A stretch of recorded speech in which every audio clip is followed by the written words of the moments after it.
আমরা কখনো বাংলাদেশের সাম্প্রদায়িক সম্প্রীতির বিরুদ্ধে নই, কিন্তু বাংলাদেশের 90% মুসলিম রাষ্ট্রের মধ্যে যখন দিনে দুপুরে আমাদের একজন মুসলিম ভাইকে কুপিয়ে জবাই করে হত্যা করা হবে, তখন আমরা পশ্চিমকালেও চুপ করে বসে থাকবো না ইনশাআল্লাহ। আমরা সর্বপ্রথম আমাদের প্রশাসন, সরকার এবং ঊর্ধ্বতন কর্তৃপক্ষকে বিনয়ের সাথে অনুরোধ করতে চাই, এই সন্ত্রাসী সংগঠন ইসকনকে অনতিবিলম্বে বাংলাদেশের মাটি থেকে বহিষ্কার করতে হবে।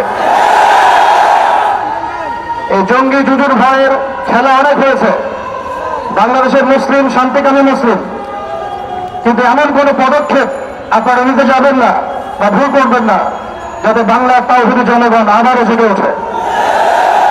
আমরা আল্লাহর কসম করে বলছি, যদি বাংলাদেশের তাওহীদি জনগণ একটাবার জেগে ওঠে, এর আগের মানুষ যাতে পালানোর পথ পেয়েছে, আপনারা কিন্তু পালানোর পথে পাবেন না ইনশাআল্লাহ।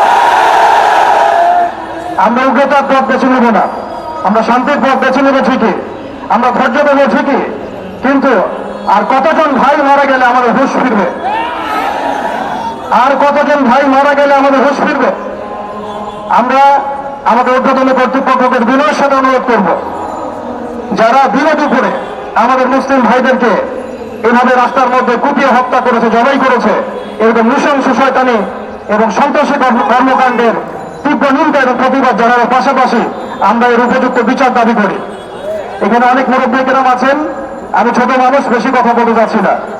আমরা একটা দাবি উত্থাপন করতে চাই, বাংলার জমিন শান্তির জমিন, এই শান্তির জমিনে যদি কেউ উগ্রতা প্রদর্শন করতে চায়, আল্লাহর কসম করে বলছি আমরা হাতে হাত ধুয়ে বসে থাকবেন ইনশাআল্লাহ। আমি শুধু একটি কথাই বলতে চাই, আজকের এই সম্মেলন আমাদের একটার গাড়ি, 12টার গাড়ি আরো লম্বা। 2 নম্বর কথা বলতে চাই, 800 বৎসর ভারতবর্ষ মুসলমান শাসন করেছে, হিন্দু এই দেশে ছিল।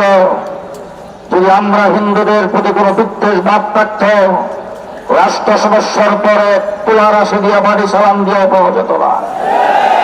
2 নম্বর কথা বলতে চাই, আমার বাংলাদেশের ফেসিবাদ সরকার পেছনের দরজা দিয়ে যখন ভেঙে চলে গেছেন, এই দেশে সর্বপ্রথম টার্গেট ছিল হিন্দুদেরকে দিয়ে সংখ্যালঘুদের উপর নির্যাতন হচ্ছে, সেই দিয়ে শহীদ মিনারের সামনে আপনাদেরকে রাস্তায় নামিয়েছেন, মুক্তা উদহাত উঠায় সাম্প্রদায়িক সম্প্রীতি বিনষ্ট করার চেষ্টা করেছেন। তখন আজকে মনে থাকার কথা, হিন্দু ভাইদেরকে মনে করে দিতে চাই, আপনাদের উপরে আওয়ামী লীগ, ছাত্রলীগ, যুবলীগের দ্বারা আক্রমণ করে সাম্প্রদায়িক সম্প্রীতি নষ্ট করত। আমরা হেফাজতে ইসলাম, মাদ্রাসা, আলেম ওলামায়ে কেরাম, আমরা আপনাদের পাহারাদারি করেছি। গত কয়েকদিন আগে দুর্গা পূজা গেছে আপনাদের, ভারতে এত শান্তিতে পূজা পালন করতে পারে নাই, আমরা যেভাবে আপনাদেরকে পালন করতে দিয়েছি। সুতরাং আপনারা আমাদের নাগরিক ভাই, বাংলাদেশে বসবাস করবেন, সুযোগ সুবিধা কম গ্রহণ করেন নাই, আপনারা প্রধান বিচারপতি পর্যন্ত হয়েছেন। আমাদের আপত্তি নাই, মন্ত্রী হন, মিনিস্টার হন, বড় বড় অফিসার হন, কিন্তু বাংলাদেশে ইসলাম আর মুসলমানদের বিরুদ্ধে ষড়যন্ত্র করবেন, পরিষ্কার বলে দিতে চাই, আমরা পোল্ট্রি মুরগি নয়। আমাদের মাদ্রাসা, স্কুল, কলেজ, ইউনিভার্সিটিতে পোল্ট্রি মুরগি পালি না। শেষ কথা বলতে চাই, কারো কারো এখনো আওয়ামী লীগ খালাতো ভাই, আওয়ামী লীগ কিশোরদের বিরুদ্ধে নির্যাতিত হয়েছেন, নিপীড়িত হয়েছেন, গুম হত্যা হয়েছে অনেক। তারপরে এখন আপনাদের কথাবার্তায় বোঝা যাচ্ছে তারা খালাতো ভাই, আপনাদের জন্য মনে একটু দুঃখ। আমার মনে হচ্ছে আপনারা ভারত তোষণ নীতি পালন করছেন, ভারতের সাথে যে সম্পর্ক আপনাদের খারাপ হয়ে ক্ষমতায় যাইতে পারবেন না। ভগবান আমরুল হক যে কথা বলেছেন, ভারত তোষণ নীতি পালন করে ভারতের সমাধান হয়ে আগামীতে কাউকে ক্ষমতা আসতে দেওয়া হবে না। শেষ কথা আপনাদের সামনে বলবো, ইসকনকে নিষিদ্ধ ঘোষণা করতে হবে। পরাজিত শক্তির ষড়যন্ত্র যেদিক থেকে আসে সেদিক থেকে মোকাবেলা করতে হবে।